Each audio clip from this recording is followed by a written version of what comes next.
श्रावण महिना सणांची रेलचेल आणि त्यातला एक खास दिवस म्हणजे नारळी पौर्णिमा। आणि याच सणात घराघरात दरवळतो तो पारंपरिक गोडसर नारळी भाताचा सुगंध।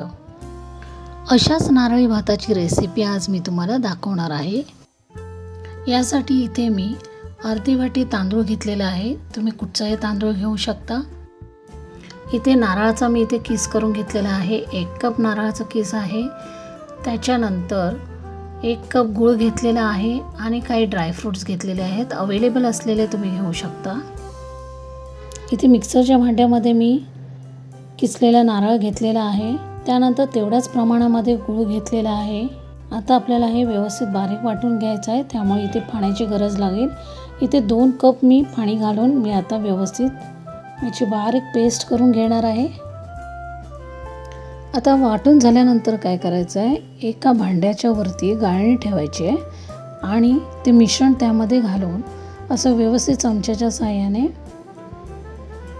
चोथा बाजूला काढून ठेवायचा आहे। आणि हा चोथा टाकायचा नाहीये, आपण नंतर आपल्याला भातामध्ये घालायला लागेल। आता बघा चोथा व्यवस्थित बाजूला झालेला आहे।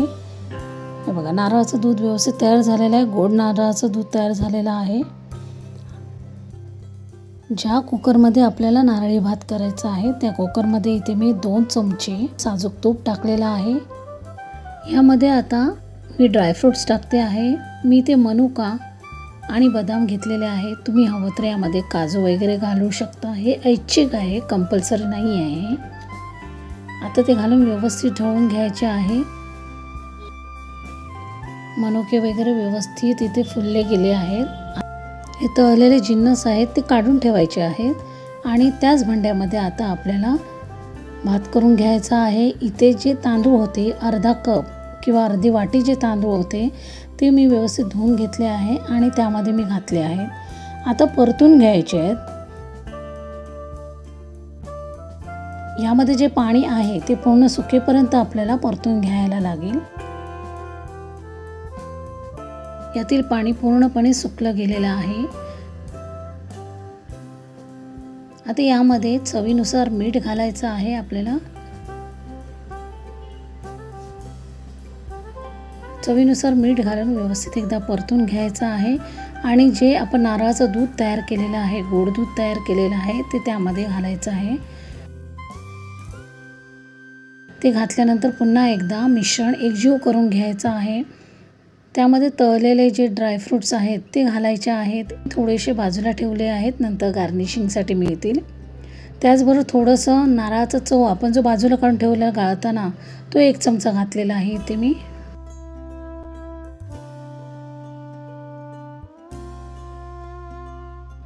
आता कुकर व्यवस्थित बंद करून घ्यायचा आहे आणि त्याच्यात 4 शिट्या करून घ्यायच्या आहेत आपल्याला। 4 शिट्या झाल्यानंतर कुकरवरचं झाकण काढून चेक करायचं आहे भात कितपत शिजला आहे तो। त्यामध्ये थोडीशी चिमूटभर आपण वेलची पूड घालायची आहे। त्याचबरोबर जायफळ थोडंसं आपल्याला किसून असं घालायला लागेल वरती। जायफळाने आणि वेलचीने ह्या भाताला खूप चांगला सुगंध येतो। तर भात आपल्याला एकजीव करून घ्यायचा आहे। झाकण ठेवून घ्यायचं आहे आणि मंद आचेवर उरलेला भात सुद्धा शिजवून घ्यायचा आहे। 2 मिनिटांनंतर भात मुरलेला असेल। हा नारळी पौर्णिमे विशेष भात जर तुम्हाला आवडला असेल तर ह्या रेसिपीला लाईक करा आणि चॅनलला सबस्क्राईब करा।